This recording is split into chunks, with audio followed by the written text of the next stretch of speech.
if I do believe their information is wrong, I could cut it out, but how do I, how do I approach that respectfully? Yeah.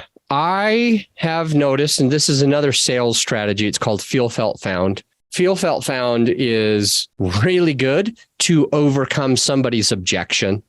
And it seems also really good to sway somebody from what they think now to what you want them to think. And what I want to share, what could possibly be one of the things that help you with this, you've got some investors that feel like they're not qualified, and you got other investors that might say wrong things on the podcast or things that you disagree with. How do you deal with the second? And then we'll talk about the first, hopefully in a sec. Give me one example, even if you make it up, Micy, even if you make up the example, still, can I just have an example of something that somebody may have said when being interviewed on your podcast that was out of alignment with your belief system?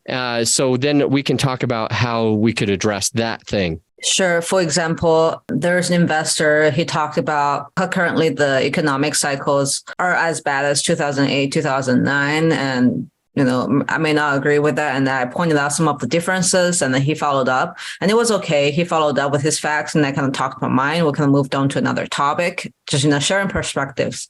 I think some of the other ones that I have a harder time with is where people are maybe purchasing their single family home. They're spending a lot of time doing tenants and toilets. They still not necessarily happy on my episode, but it was more about a normal conversation. But I can feel how much stress is under doing all of that.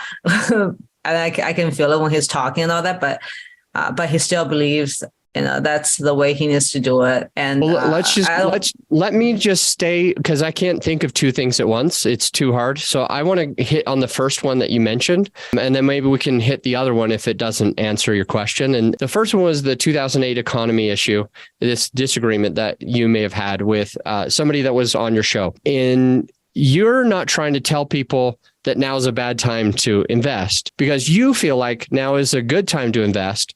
And that there are some metrics that support that theory, that idea, and so then you've got somebody that comes on and they've got it in their head that, oh, this is happening, this inflation, this thing, and you're like, but it's not the same. And so a way to approach this might be like two ways. One is feel, felt, found, and the other is to record a solo episode about it. The second way is a way that I've done 3 or 4 times. So somebody says, oh, I love my Blue Yeti microphone, and I actually hate the Blue Yeti. I think the Blue Yeti is the worst, right? And so they come on and they're like, oh, yeah, I got this awesome mic. It's a Blue Yeti. And then I will just say, hey, I'm really glad that you like the Blue Yeti. That's awesome. I feel like there's some really good mics out there that are better and for less. And I want the listener to know that. So I'm not going to try to say, go and buy the Blue Yeti. I'm trying to say, stay after this episode and just listen to the very next episode. It's going to be a solo episode. And I'm going to just talk about some mics that are really, really good, that I love, that are going to save you a ton of money from the Blue Yeti, but also make a really good sound quality. So stay on for that. And we'll finish this interview. But when it's done, I want you to get that, especially if you're trying to think about a microphone to buy. And now I've just pointed out something like I've done it fairly tactfully in this case. And what another benefit is that I don't have my guests backing up why they have the Blue Yeti. All of the, oh no, this has 79 5-star reviews or 7,999 5-star reviews. Or,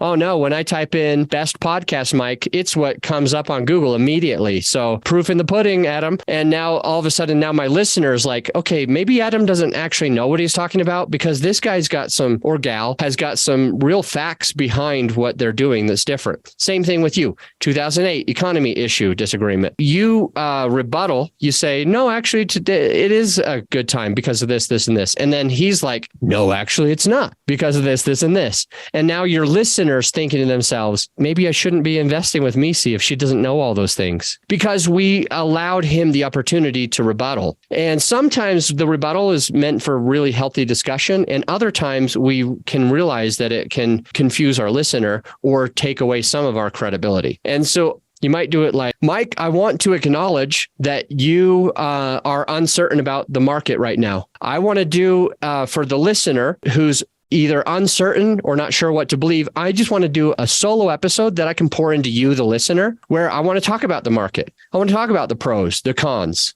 what you should be looking at, what you should be seeing. And if we've got the same things happening now as we did in 2008 or not. So don't go anywhere. At the end of this episode, the next episode is going to be a solo episode. I'm just going to pour into you. So Mike, thank you again for joining me. Thank you for sharing your feedback on what you think is going on with the market, how you feel about that. Let's go to this question, blah, blah, blah, blah, blah. And now you have never given Mike a chance to prove to you all the things that he's gotten. I don't even know if the guy's name is Mike. I hope it's not. But anyway, and your listener can hear you as the expert on the next episode, explaining what's different and what's not, what the pros are and what the cons are. And you don't have to be flustered.